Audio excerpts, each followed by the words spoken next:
Hi everyone, my name is Stephanie Miller and I am doing this presentation with Alexandra Hampton, and our hot topic is the achievement gap. So first off, what is the achievement gap? According to the NAEP, the achievement gap occurs when one group of students, such as students grouped by race, ethnicity, gender, socioeconomic status, they outperform other groups, and the difference in the average scores of those two groups is significantly significant. So this is meaning that it is larger than the margin of error. And according to Education Week, states that the achievement gap in education refers to the disparity in academic performance between groups of students.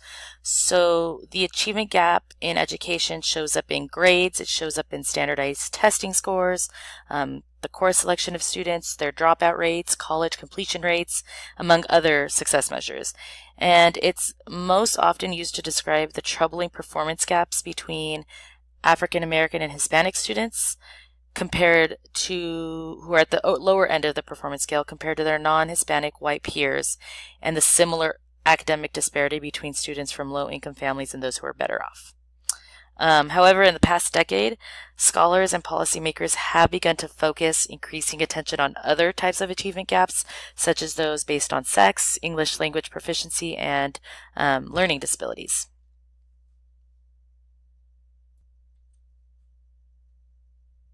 So what are the root causes of the achievement gap?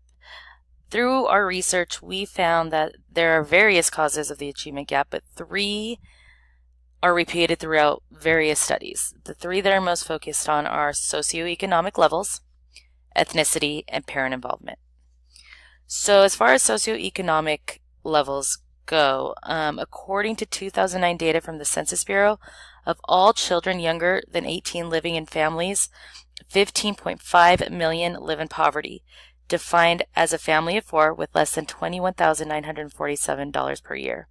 This includes 4.9 million, or about 10% of non-Hispanic white children, and 1 in 3 Black and Hispanic children, at 4 million and 5.6 million respectively. And according to the U.S. Department of Education's 2011 Condition of Education Report, about 68% of 12th graders in high poverty schools graduated with a diploma in 2008, compared with 91% of 12th graders in low poverty schools. Race and ethnicity also seem to be big proponents or big reasons of the achievement gap in the United States. Because ethnicity tends to play a large role in where people live, it could be that the root of the problem is poverty and socioeconomic together. However, it has been shown that schools with similar socioeconomic levels still display a performance gap between whites and minorities. In addition, the National Assessment of Education Progress found that even in schools where the white population was large, Black students performed the same as in schools with high Black population. And then this all kind of correlates with parent involvement and parent participation with students. Parent involvement ties into the first two root causes hugely. According to a report by Polly Barton and Richard J. Coley, there is a significant difference between the ethnicity and parent involvement, as well as poverty levels and parent involvement. And students whose parents participated in one or more school event showed a significantly higher achievement than those whose parents do not participate. So parent involvement is huge in the achievement gap. So has there been any decrease, or is the achievement gap between white students and minorities decreasing under No Child Left Behind? Yes and no. There is signs of improvement, but not significant enough signs. So under the No Child Left Behind Act, the No Child Left Behind Act has reduced the gap between whites and minorities. However, again, the improvements are not significant according to the National Assessment of Education Progress. African American students placed in the 19th percentile of scores, up from the 12th percentile 50 years ago, and these scores are slightly better in math than in reading, so there is some improvement.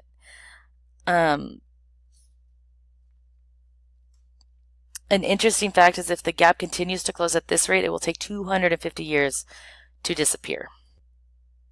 And though it is progress, it's not progressing quickly enough.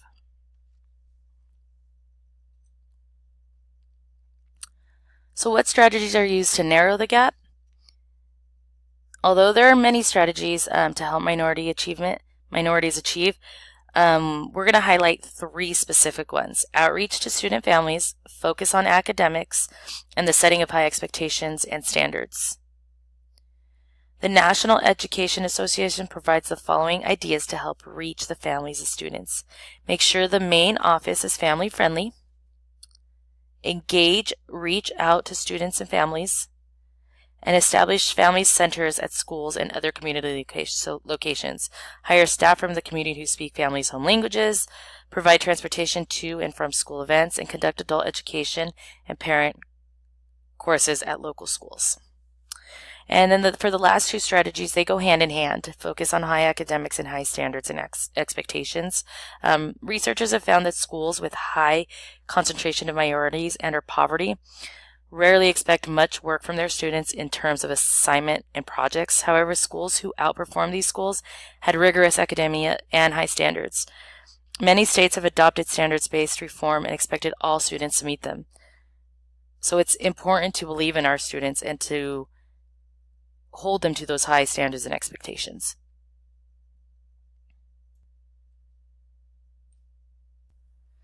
So what supports a positive outcome for all students? It's important to provide wraparound services that meet all of their needs, whether it's social needs, physical needs, cognitive needs, economic needs, and that's not just for students, that's for both students and their families. We need to provide these services in our community as outreach programs to get them involved, and this will hopefully bring those students and the parent involvement up, which will then begin to reduce that achievement gap. Also, the Pygmalion effect. Basically, studies show that teachers' expectations of their students dramatically affect student performance. So, where teachers believe that they are teaching highly capable groups of students, guess what? Their students will perform as such. But if teachers don't believe in their students and they believe that they're less capable, they have a less capable class, their student performances are going to match those lower expectations. So we need to really, as educators, as teachers, really believe in our students, show them that we believe in them, and that in itself will give them that drive to hopefully perform better and to believe in themselves. We have to offer those supplemental programs as we previously discussed, outreach programs, community programs, after-school programs, whatever it is that these students need, we need to offer it. Family engagement participation, again, after-school programs on how to effectively help their students with math, how to effectively help their children with reading, programs to engage parents and to also help them and teach them and foster them through the process of helping their child. And fostering a positive attitude about school as a strategy for raising achievement. We need to encourage these students and continuously tell them about the importance of school and how positive school is and how fun school is, and change the negative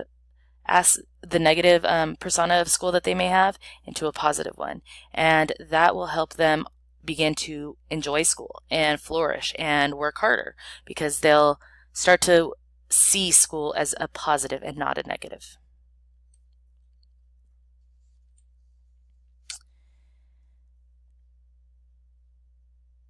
And how can communities become involved in closing the achievement gap? 6 strategies, which are parenting, communicating, volunteering, learning at home, decision-making, and collaborating with the community. So as far as parenting goes, assisting families with parenting skills, family support, understanding their children and adolescent development, setting home conditions to support learning at each age and grade level, assisting schools in understanding their family backgrounds, cultures, and goals for children. We need to assist our parents with parenting and how to parent a student. as far as communicating goes, communicate with families about school programs and student progress. Open communication, clear communication, constant communication is key. Create two-way communication channels between the school and home that are effective and reliable. These parents need to trust us, and we need to have those open lines of communication with them. We can't just be someone they see once a year at conferences or twice a year at conferences. We have to communicate frequently. Volunteering. Improve recruitment and training to involve families as volunteers and as audiences at the school or in other locations. Make volunteering important. Make it something that they want to do. Make it enjoyable. Make it fun. Enable educators to work with volunteers who support students at the school and provide meaningful work and flexible scheduling. It's important to understand that whoever is volunteering, they're taking out of their time to do this. So we need to be flexible and understanding and grateful that they're there to help. Learning at home, involve families with their children in academic learning at home. Again, we kind of talked about this earlier, but that includes homework, goal setting, and other curriculum-related activities. We have to help our parents understand how to help their students at home. The curriculum's hard, and sometimes it's frustrating and confusing for parents, so giving them the help on how to help their students, their children, will make a big difference. Decision making, include families as participants in school decisions. They're very important. They're huge in our community, and we need to include them. We have to include them in governance and advocacy activities through school councils or improvement teams, committees, and other organizations. Wherever they can help, we need to have parent involvement. And then collaborating with the community, coordinate resources and services for families, students, and the school with community groups, including businesses, agencies, cultural and civic organizations, and colleges, and so on. We just need to get them involved with the community.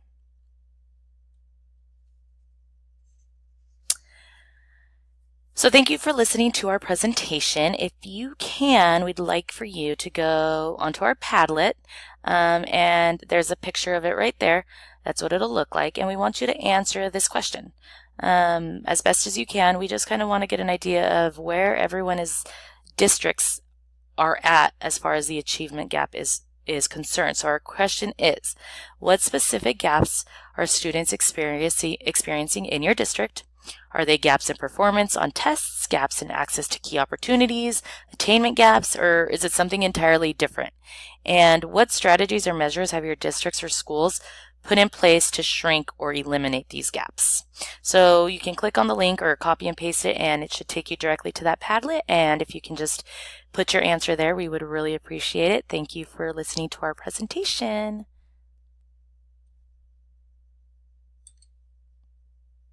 And here's just some of our resources. Thanks again. Bye.